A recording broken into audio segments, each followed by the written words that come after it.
For weeks, uncertainty has grown due to President Trump's escalating tariff threats.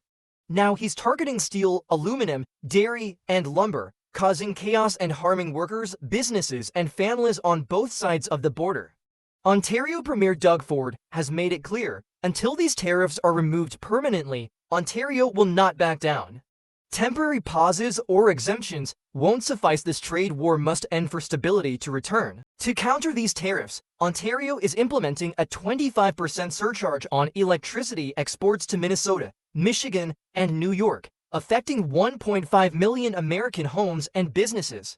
This surcharge will cost Americans up to $400,000 daily, adding about $100 per month to electricity bills.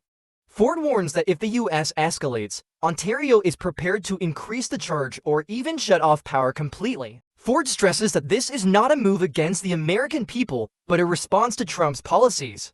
He prefers collaboration, aiming to increase energy and resource exports, but protecting Ontario remains his top priority. The trade war is already impacting investments, and Ford calls for negotiations to restore economic certainty. The Canadian government continues to retaliate with its own tariffs, including a 25% levy on beer, produce, footwear, and cosmetics. This has united Canadians against Trump's economic policies.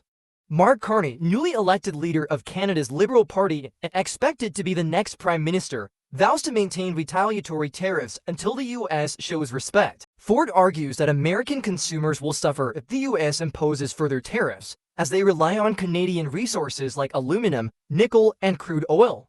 He urges Trump to focus on real economic threats like China instead of targeting Canada, emphasizing that protectionism is counterproductive. Carney's leadership comes at a critical time, with Canada's relationship with the U.S. at a historic low. The looming federal election will be influenced by nationalist sentiment, fueled by Trump's aggressive trade stance. Trudeau warns that Canada faces an existential challenge from the U.S., and Canadians must stand firm. Trump's rhetoric has escalated, even suggesting Canada could become the 51st U.S. state and referring to Trudeau as a governor.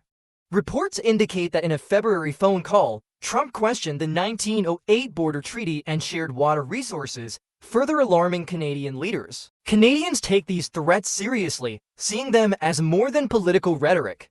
The entire political spectrum, including the opposition Conservative Party, acknowledges the gravity of the situation. As tensions rise, the future of U.S.-Canada relations hangs in the balance, with both nations standing at a pivotal moment in their history.